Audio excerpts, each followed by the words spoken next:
Hello everyone, my name is Wajiro Mureithi and welcome to Conversations with Wanjiro.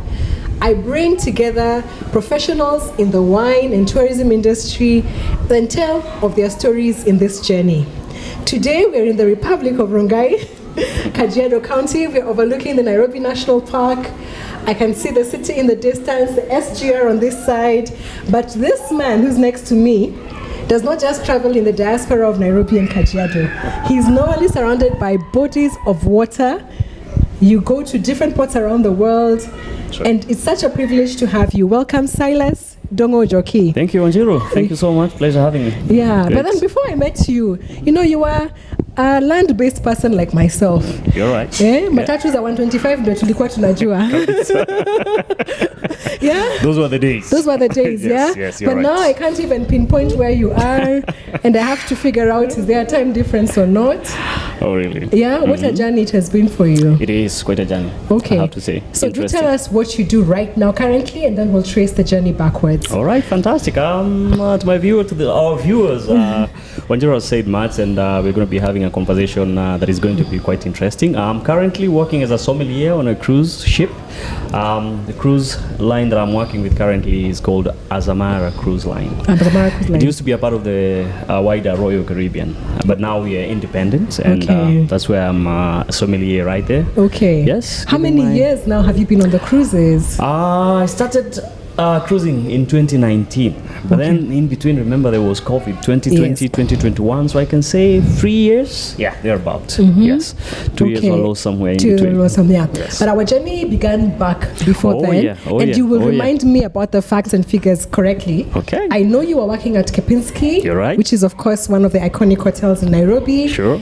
In their Italian restaurant Luca. Yes. Did we meet through a Wines of South Africa event or through a Wines and Spirits Education Trust event? I think it's a Wines of South African event. Okay. But then I remember very well, he's a gentleman called Alistair Kraft. He's the one who started doing something with you at some point before you were involved completely with WASA. Okay. And when Alistair Kraft came over, he tried to get into the market, and education is something that you cannot separate from business. Exactly. So he brought in a course yes. that I'm sure I was lucky to attend. Okay, I think great. that is the time that maybe we met. Okay. And the rest is history. We've actually, done quite a lot. That is further before, yes, yeah? Yes. So, actually, Alistair Kraft is with Under the Influence, yes. one of the importers in the country. Yes. And their company is, of course, the approved provider of the Wines of South Africa courses whenever they're in town. So that must have been one of our very first events, actually. You're probably 2016 or 17, thereabouts. So quite a journey back there. Yes. And did you enjoy the course, the Wines of South Africa course? Yes. It was a precursor to WSET. Yes. And of course, we later met in an induction for WSET. Yes. And which I got interested, and you guided me. You became my mentor. Yeah. Oh my goodness, I can't count the number of times we've met just to seek your counsel and your mentorship into the journey. And you will allow me to divulge some details of our interactions. That's fantastic. But then, how did you even get to Kempinski in the first place? I mean, that's a big name, right? Really? And to be, in essence, sommelier of Luca, even before you had, educational credentials to back you up. Okay. What was that like? It's been a journey. I've been in the hospitality industry for over 15 years, if I must say. Going up the ladder from a one-star restaurant all the way to the five-star hotel that I was working then. So I just come from Windsor.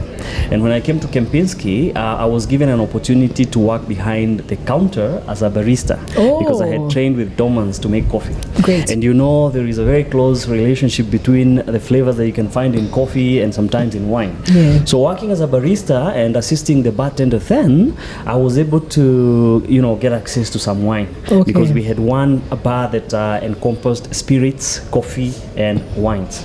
So when I was not very busy doing coffee, I could be able to get a chance to be able to taste a bit of wine. And that is the time I realized that there was a very close relationship between some of the language and the introduction that we were doing to people in terms of coffee and wine. Somebody could say about acidity in coffee, and when you taste a wine, you're talking about acidity.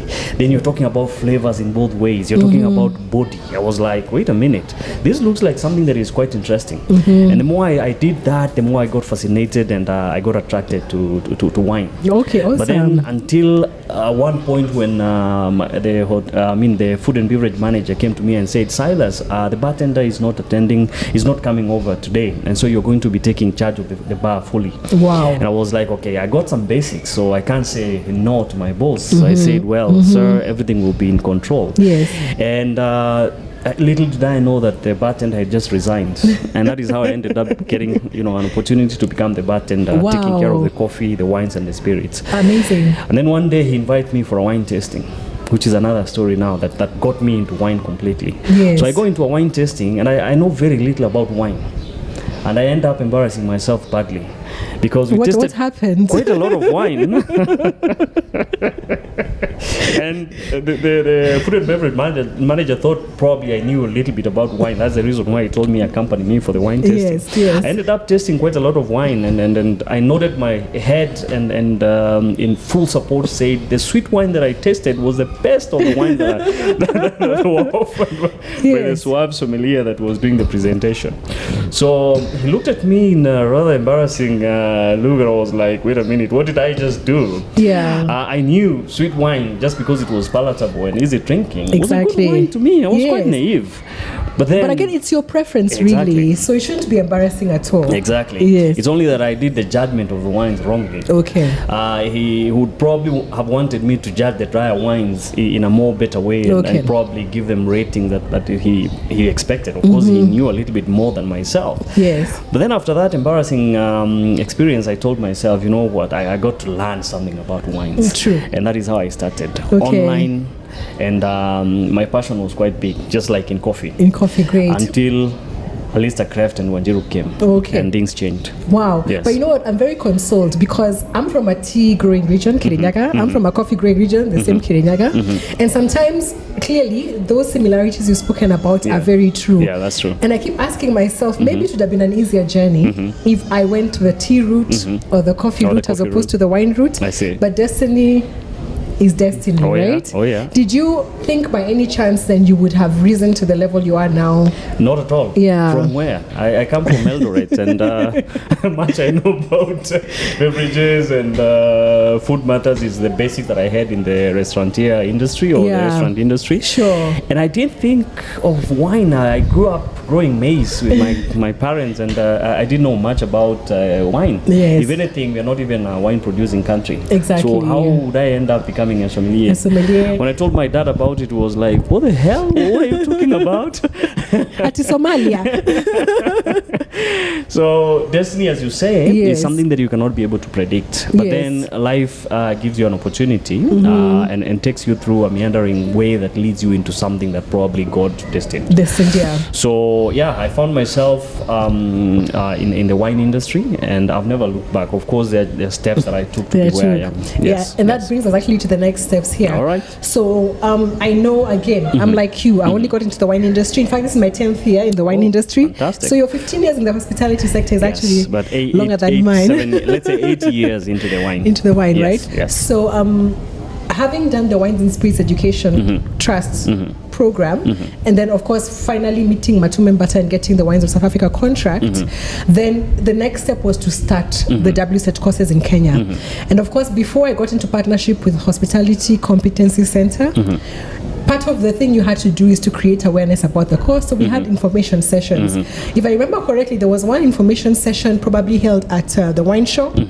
Well, it was still on Gong Road at the Brew Bistro building. We and of course, there had been some interest through my Instagram page and through my networks, and even the WOSA event that had happened. Very true.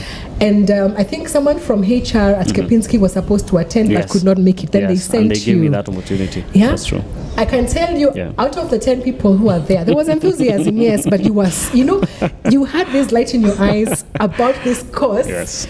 And you're like, I can't wait, I'll be the first student. And of course, on further probing, I realized you had someone ready to sponsor and pay for your courses. Yes, very true. And because not wanting to dim that light, I actually advised you to go to South Africa I had to go for the course. Yes. And that brought a whole lot of stories. But then, tell us about the journey of even how you you got the opportunity from, was it a client of yours? There was both. There was a client and the general manager of the hotel as well. Awesome. Yes, so both of them played a very pivotal role in ensuring that I became a sommelier, a certified sommelier, so to say. Yes. What stood out for them? What were you doing differently? Because there's all these people in the organization, right? Well, I'll try to make it short. No problem. Working at Luca was an opportunity to meet different clients. Okay. And of course, it presented an opportunity also to showcase what I was made of in terms of service delivery. So 15 years, or rather then I was not 15 years old into the industry, but then I had a bit of experience in the hospitality. It had given me some of the tools and skills that I needed to be able to do my job as a professional and be able to give very good services that were recognized. And of course, personal drive. So I did my job for my heart. That is what we call passion. So I could offer that cocktail, do the best and make the best that I could get, make the best of that coffee. If it's a cappuccino, you decorate it the best way you want to. And I did that. But then there was also something that I was doing, curious to learn. So I could read the bottles. I could go online and try to Google and learn stuff and every other opportunity that was often for training, any online course that the company was giving. Kempinski is very good at offering opportunities in terms of online training. Sure. I participated and I did very well. Okay. And that culminated into me offering very exceptional services to my guests. So one of the things that I did was to please my general manager. Okay. Because he could get to see some of the TripAdvisor comments that were coming through the guests. And every other time, TripAdvisor works. Yeah, it works very well. And he advised the managers to make sure that they recognize those outstanding staffers that were doing their job the right way and getting the most of comments, and we could be rewarded. And then it just continued the same way, and apparently it also culminates into the revenue that you're generating for the hotel. So one day he comes down to the restaurant and says, and who is this Silas? Can you get me Silas? And he calls me into a corner and he sits me down. I was like, what did I do? I was so scared to death. I thought I was being reprimanded for something. But then he told me, Silas... You're being reprimanded for the sweet wine comments? Maybe. He told me, Silas, there's a trend we've noticed. The revenue generated in Luca in matters wine has really been steadily rising. And we are so proud of your prowess in selling and even turning guests that were coming here to drink a glass of juice into drinking a bottle of wine. And we would want you to replicate the same to the rest of the team. Wow. So what is it that we can do to help you and help us get to that goal? Of course, there are other restaurants. There are other 4 restaurants in the hotel. And so what he wanted was for me to become, they are called in Kempinski, train the trainers. So you learn or you get some experience or some extra coaching, and then you come and coach the rest. So I was introduced into the training department, and I became some sort of a lead trainer for the rest of the team. And the conditions that he gave me was, or rather, one of the things that he asked me, which was really, really profound, was, what is it that we can do for you for you to become better? It is like asking me for a wish, write a wish or make a wish. Exactly. I told him, sir, he was a German hotel director, a really, really great gentleman. And I told him, sir, I've always had a passion for the wine industry, which grew. I told him the story and the embarrassing moments and all, and he told me, wow, if this far you have been able to come just because of your own willingness to learn and curiosity and the personal dedication and push, then we're willing to support you and meet halfway. Awesome. He told me, just a request for whatever it is that you want us to do to be able to make you a better person. And he said, hey, wait a minute, I was just a few weeks ago in an induction session with a lady called Wanjiru, and she talked about a course that I can be able to do and then get more information and of course become a certified sommelier. And of course now I can be able to work with more confidence, giving the services to the hotel as a sommelier, and that will make sure that whatever it is that I'm doing will even be multiplied. And he said, wait a minute, come to the office on Monday. Wow. 8 a.m. I was seated there, and guess what? He called the HR, the training manager, the F&B manager, and he sat them down and told them, Silas has something very profound and something that is going to change the way we do things here in the hotel. He's going to become a sommelier, and I would like you to cut down your budgets, get a percentage, and help him achieve whatever it is that he wants to achieve. So one of the courses was already taken care of through that. Wow. And the next minute I told him, sir, there is no calls, there is, the W set right now is not being offered in the country. Yeah. So I'll have to fly to South Africa. And he said, well and good, we'll do whatever it takes to support you. So my first journey started that way. Wow. And then later when I was going for the level 3, a client whom I attended again, who got some very good experience and decided, you know what, I would like to understand this gentleman better. So he asked me about my story. Okay. And I told him the whole story, how it started and all, and the lady said, you know what, I'm going to pay for your next course. Wow. So those two people played a very important role in making sure that I was able to get into the industry. And of course, personal drive. And it wasn't a lot to us, because I'm sure through you, a lot of other people have come. Yeah. But of course, we would have wanted you to be one of the first people. But can I just tell the story of before you went? Yes. So how many people get an opportunity to travel without a passport? So you did not have a passport. Oh my goodness, yeah, I didn't have one. You did not. I mean, at that time we needed visas to South Africa. Thank God we didn't right now. Yeah. And of course, then we needed to get you.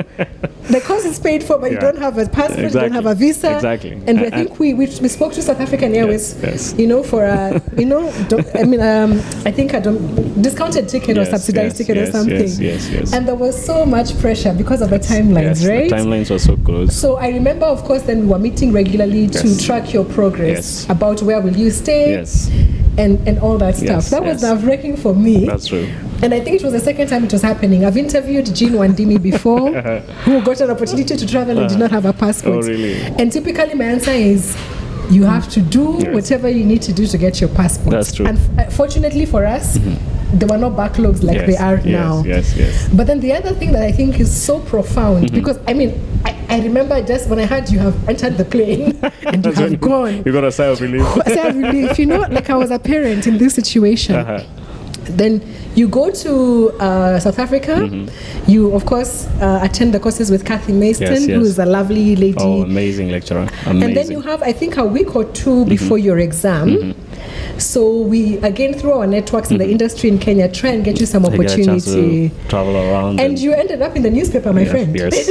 Tell us about that first trip. So again, remember, we've met Lester Kraft in Kenya a few months ago. And who was a very, very, very great gentleman, I must say. The way he presented himself at Boma, and I was like, oh my goodness, he's such a suave guy. He's so knowledgeable. I had 100% admiration for this gentleman. And then going to South Africa, he happens to be one of the networks that we're going to request for some assistance in helping me move around. And he becomes so hospitable to me. He decides to personally leave his busy schedule to drive me around. Wow. Takes me to Constantia, Stellenbosch, all the major places that he's been, working and getting his wines from. And I'm like, my goodness, without paying a penny, this is happening to me. I saw a lot of people willing to come in and support me for whatever it is that I was trying to achieve. And you being among the few people that began the journey with me, I'm forever indebted to you, Wanjiru. And Alistair Kraft told me in about 3 days we'll be having a very huge event at the Cape Town Stadium. The Green Point Stadium. Yeah, the place where the World Cup happened just the other day. And he tells me, Silas, if you're still not yet so busy with your examination, I know there's 2 weeks gap, you can come and just become part of us and help us, be able to talk about the wines to our clients, be on a part of the team. And he comes and introduces me to the team, and he tells them, Silas is one of us. He's going to be together with us throughout the whole session. And I become so instrumental on the stand, making cocktails, opening bottles of wine, and serving to the clients, the same way I used to do the campaigns. This is your work. And with you don't think about no it, right? time, I'm becoming a highlight. And who is this guy? And of course, there was a guy who was writing a magazine it was called the We Are Africa magazine, and the guy passes around, he says, we would like to, get an interview with your guy, because they thought I was a guy who was in charge of in fact, I was coming there to help. To help, and then you became the guy in charge. It ended up becoming a spotlight, and they did an interview with me, and before I knew, I was being highlighted as oh my word, among some of the rising sommeliers of Africa. And that was really true. And they were like, it's like they were prophesying, really. Here I was thinking, this guy didn't even have a passport. They didn't know. They didn't know that a few weeks ago I didn't even have a passport. He's on some magazine cover that I've never been on. Yes. But I mean, such is life. And we really thank, of course, Alistair for the opportunity and under the influence, and Kathy as well. He's a great man. Yes. And Kathy is great too. Yeah. So, I mean, that is really great. And of course, a boost to your self-esteem and even, you know, in terms of propelling you forward to greater things. That was my first international gig. Sure. Yeah. So of course you get back and you continue to level 3. Yes. But I think now there is the issue of the Wines of South Africa sommelier symposium. I mean sommelier competition. I know you went to the symposium, but before that there was the competition itself. Yes. Did you participate both times? Or did you participate just once? No, the first one that happened, the one that Karaoke won, I wasn't fully immersed into the industry. Not yet. So I participated in the second one. In the second one, the one that Samuel won. The one that Sam won. Yes. Okay, and how was that? That was tough. It was a good eye-opener. I did very well, gave my best. But of course, we had the best of us all, who went again to represent us. He represented us in the South competition. Africa. Yes. And then, of course, when did the cruise come? Because then, by the time you were participating now in the selection for the sommelier symposium that was held in 2023. Yeah, that was last year. Yes. You were clearly going to get in. You were already in Cape Town in your mind.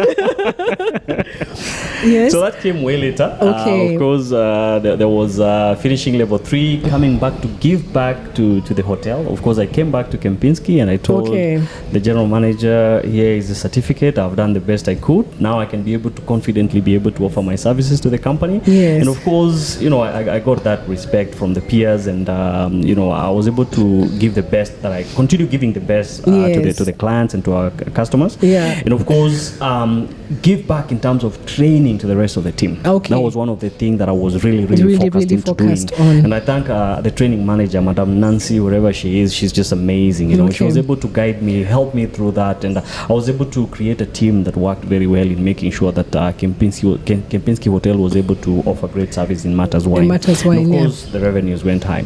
So after working with the Kempinski for another 2.5 years, it was time to move on. And of course, I sought the blessings of my managers, and I told them, having completed level 3 now, I feel like I can be able to explore a little further and get a chance that will challenge me and get more growth. And they told me, why not? You got the wings, why not fly? So I got the cruise industry and I took it up in 2019. Okay. It was not easy. They didn't want to let me go at first. I remember even the F&B manager refusing to sign my resignation letter. But then later they just couldn't do much. I took over the cruise line job, which was another great moment and very challenging in terms of making me a better person. I was able to get myself now exposed to international wines, and that brought me to last year when the opportunity for the symposium came. And I'm in a cruise wondering now, this thing is happening in Kenya. Here I am with a very tight schedule. How am I going to do it? I challenged myself and I said, okay, I can sacrifice a bit of sleep and get ready for this. So I usually finish my duties at around 11:30. So I could spare 2 hours after that and sleep at 1:30 and get to prepare for the symposium. Yes. Okay, we'll come to the symposium in a bit. Yes. But then, you know, there's a lot of buzz around cruise ships. In fact, a lot of, I think this year alone, 2024, I've had about 3 people of the industry again moving into cruise ships. How is that process? Is it easy? Is it difficult for a Kenyan? Or how? What can you advise maybe people who want One thing that I would like to say is that young people need to learn patience, because nothing comes easy. I've seen so many young people give up on things just because of lack of a little bit of patience. For me, if I remember very well, it took me about 8 months to be able to go through the whole process. Because there's quite a number of documentation that are needed. And you need to go through a number of courses before, especially safety courses, which are offered by Bandari Academy, and it takes a bit of time. It will take a little bit of your money. But then if you're looking into achieving something, you can't say that I can't wait. So I knew what I was looking into, and so I waited. So every other person out there looking into joining the cruise industry, be patient and take advantage of those opportunities. They are great opportunities that will come to your life and change your life. It has changed mine, it can change yours too. Okay, so how many countries have you been to now? Now that you have a passport. Oh my goodness, I've lost count. You've lost count. But they must be over 40. Over 40 countries. Yes, oh my goodness. And Wanjiru is still here, overlooking the national park. Because cruising around the world and stopping at major ports around the world, it gives you an opportunity to be able to get into quite a number of countries. And what is a day in the life of a sommelier on a ship? My goodness. You're in charge of the wine program in the ship. Okay. So what does that mean? Making sure that you're involved in the procurement process to make sure that we're getting wines from shoreside into the ship. And it's quite a process. You have to work hand in hand with the manager in charge of procurement, who is based in Florida. That is where our headquarters is. Okay. Making sure that you're advising and giving feedback into some of the wines that we have. There are some wines that you might be having in the ship. They're not moving. Okay. Why keep them? Yeah. Get rid of them, get new ones. So that's one of the things. Once the wines will land into the ship, you have to make sure that you're involved into the storage of the wine. Of course, you need to make sure that you have as a sommelier, you're already knowledgeable in matters cellar management. Okay. So we have 3 levels of cellars. There is the big one, the main one that is mostly on the basement. Of course, you need to look for cooler conditions and stuff like that. Make sure that the rotation is done using the FIFO kind of arrangement and all. Bring that wine into the cellars that are based into the different restaurants. Manage the cellar at that level, making sure that you're releasing the wines the way they're supposed to be. And then, of course, you have a team of dedicated waiters that work with you. You have to make sure that you train them because, again, they're not as knowledgeable as you. Okay. So training is one of the things that I'll very keep doing every other time, and it's a very key component. And, of course, I'm also involved into the wine service. Now, talking about a cruise ship, it's not a restaurant like Kempinski where you're dealing with 30, 50 people. In a cruise ship, you're dealing with hundreds, sometimes thousands of customers. So you need to have a team that supports you. Wow. If you ask Silas to be involved into the service of all those people, definitely I will not be able to do that. So that team is the one that I work with.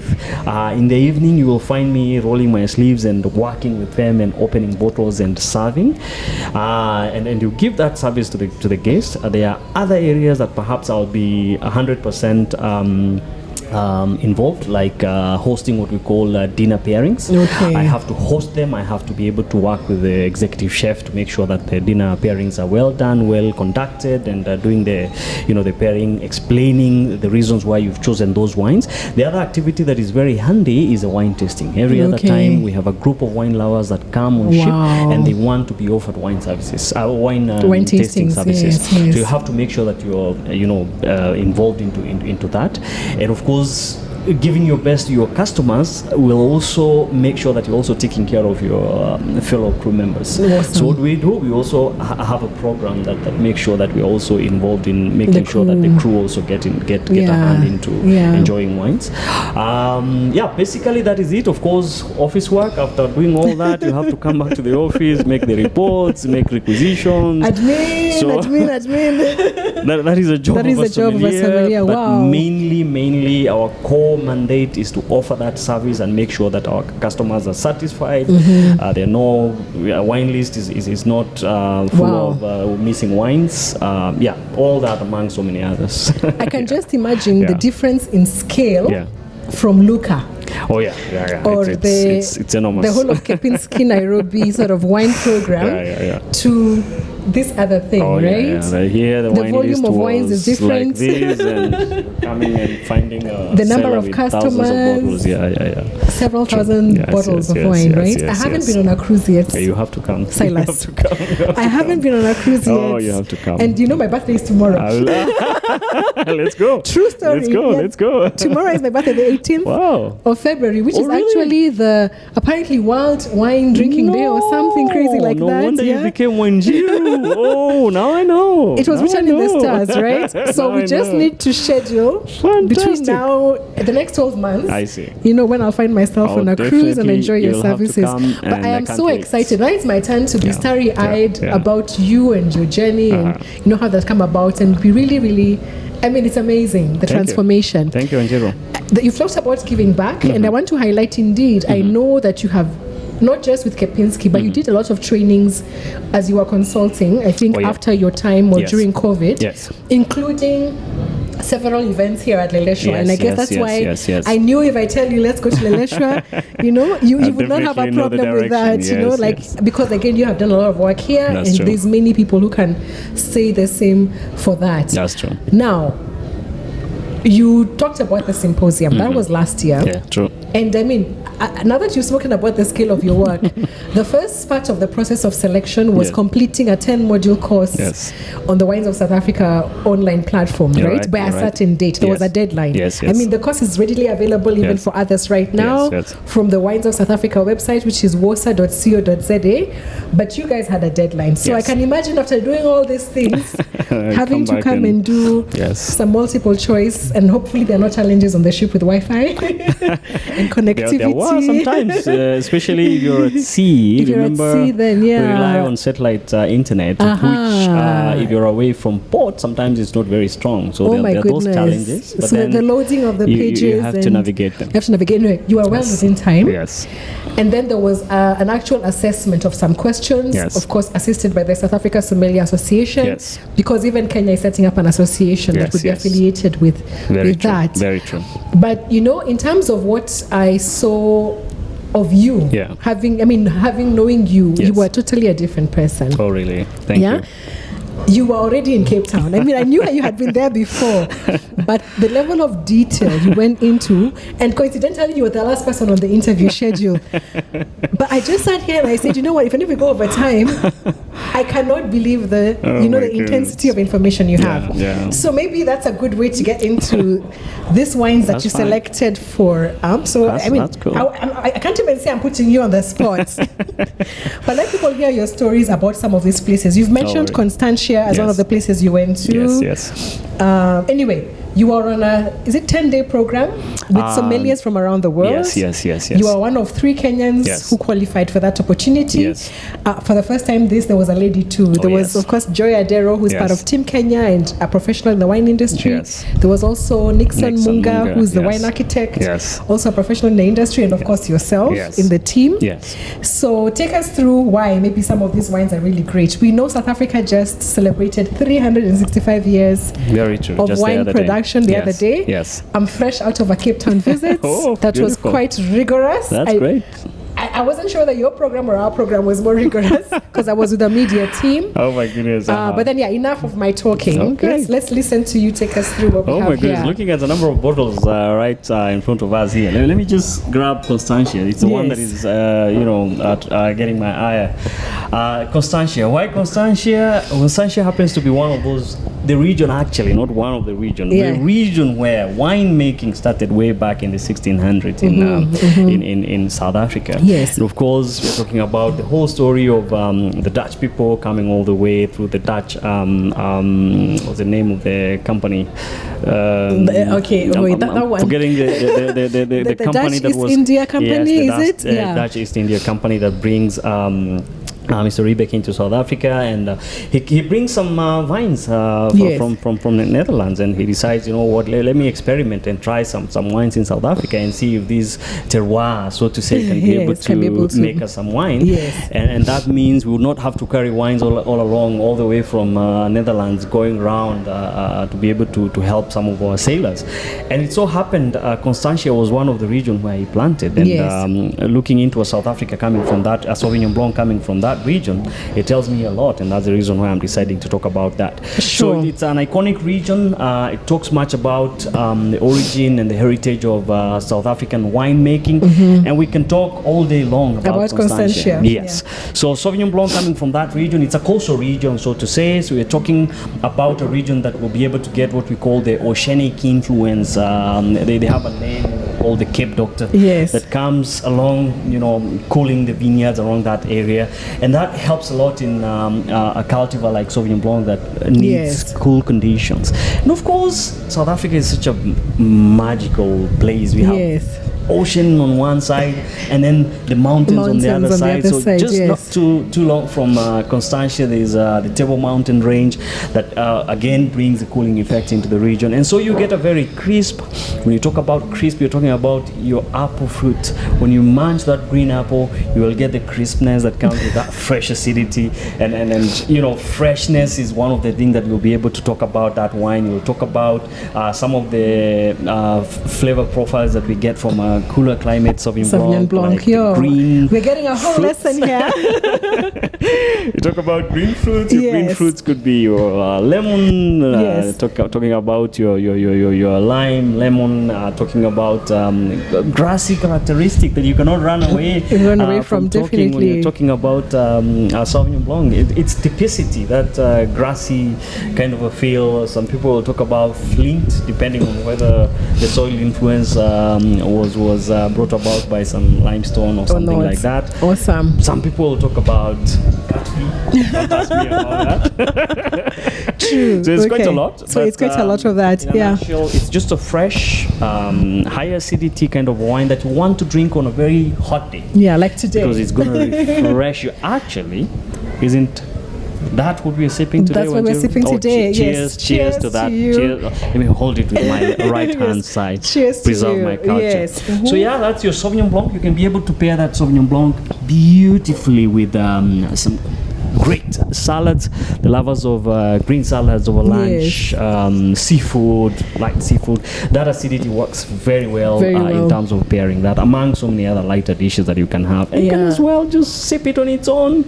Ooh, refreshing, yes. Okay. Great. You know, we need to bring you to class to lecture at this rate, right? Oh, and the other really lovely thing about the trip you made to Constantia is you gifted me a lovely bottle of Fruit Constantia dessert wine. You're right. That is very, very, very, I wanted to bring it today, but then I decided, no, I don't want to show off too much. Maybe let me give you two other chances, because otherwise we'll be here all day the way you're talking, that's right? True. So two other wines you can highlight, perhaps. You know, all of them are really significant, but then you cannot talk about South Africa without talking about their Cup Classic. Awesome. And I'm holding a bottle of Klein Zalze. Cup Classic. Ooh, South African is known world over for their traditional sparkling wine. Why do we call them traditional sparkling wine? It is because they will utilize the méthode traditionnelle. The French people will call that because they've been known for making champagne. The lovers of champagne, South Africa has a champagne, but I'm putting quotes because of course they're not entitled into that name. Let's say you can only get Cup Classic in South Africa. Even the French cannot make Cup Classic. You're right. That's the way to frame it. The same way the French are so jealous and guarding their name champagne, the South African will have their champagne called Method Cup Classic, MCC, which is quite special, as Wanjiru has said.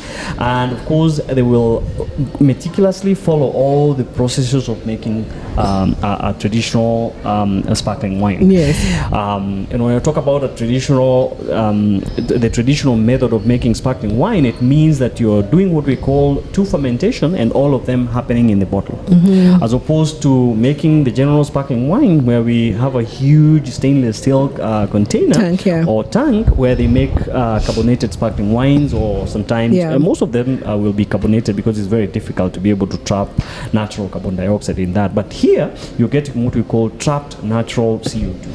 And that is where you get your fizz very fine, and the elegance of MCC is something that we can talk about over out. So we're talking about a very refreshing, a very crisp style of wine that is made significantly from a majority of the white wines that are grown in South Africa. They don't have a lot of strict regulations like the French people do, so they will give you options to use the most grown white wine like Chenin Blanc, which I might not be able to talk about. I'll maybe mention something about that. They grow Sauvignon Blanc.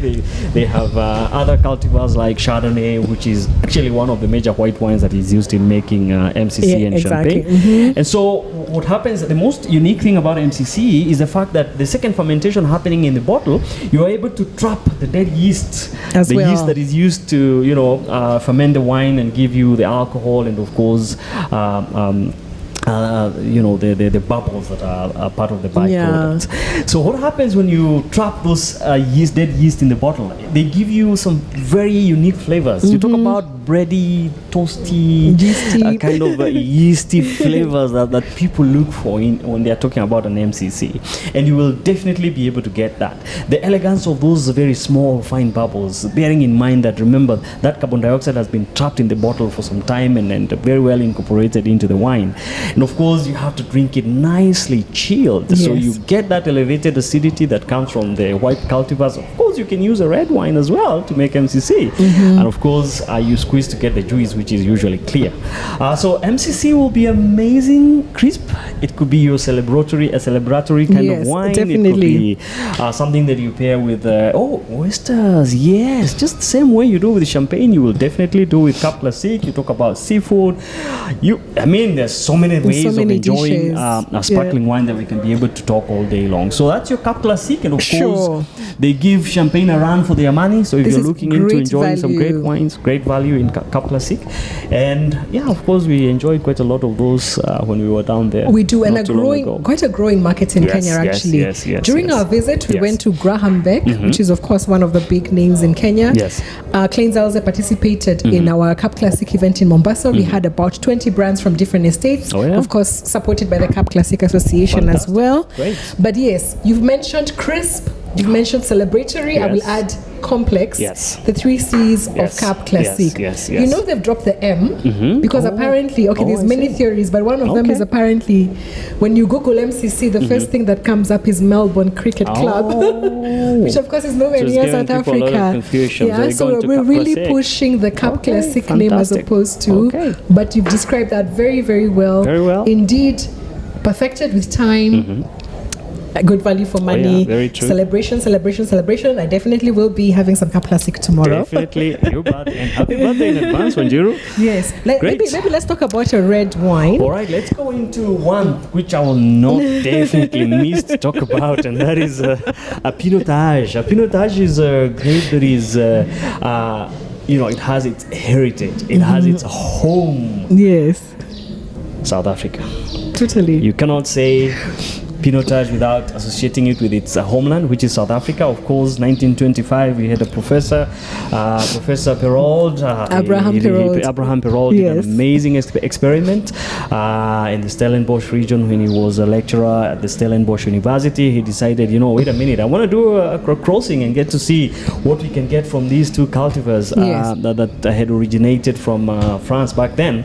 And he brought together a Pinot Noir, which we all know from Burgundy, and he was able to cross that with a grape which they called Hermitage then, just because it came from Rhône, the region of Hermitage. It later came to be known as the Sanso. So Sanso. I think you speak better French than I do. So crossing a Pinot Noir and Sanso ended up bringing a Pinotage. But because then they used to call it Hermitage, so the Pinot from the Pinot Noir and then Tage from the Hermitage brought in the name Pinotage. And the story is another amazing story. Super. The gentleman grows them in the backyard, and at some point he forgets about the experiment. And he goes on doing his duties. At some point he is transferred into another region. And then another lecturer friend of his is cycling by, and he sees some guys clearing the bushes around. Oh my. And he remembers, those looks like the vines that Professor Abraham had just planted to experiment on. And he jumps off his bike and says, hey, guys, don't mess up with these vines. And he didn't know that he had just saved Pinotage.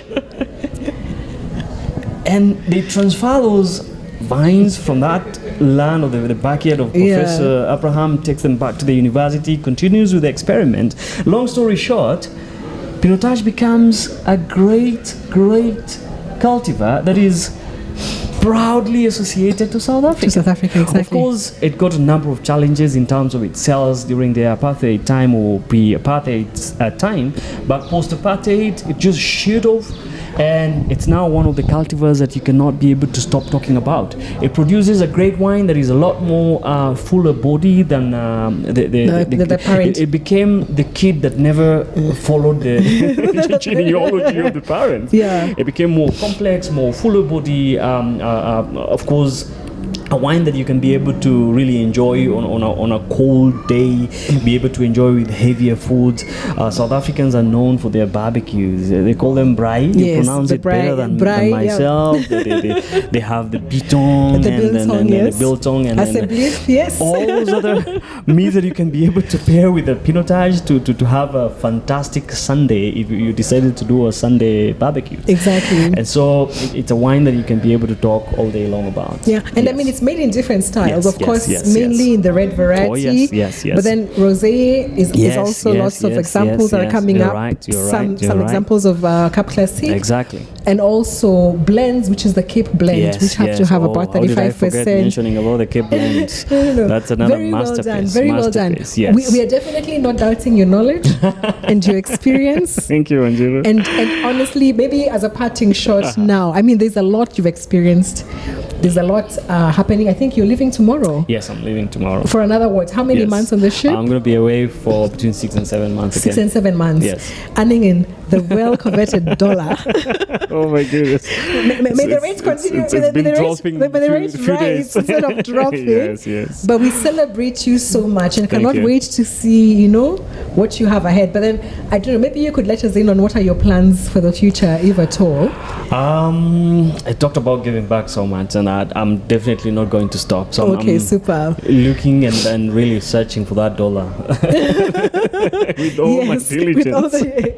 And it will culminate into me coming back home and continuing with my passion, which is giving people a wine experience. Super. You remember during COVID, I was involved in such a program with two of my friends. We set up a wine shop with a beautiful garden where people could come and sample wines, sitting around the bonfire. And I was able to take people through, a wine tasting that was knowledge-based and creating an experience that was really, really fascinating. Sure. I saw the yearningness that Kenyan people had in learning matters wine and appreciating good wines.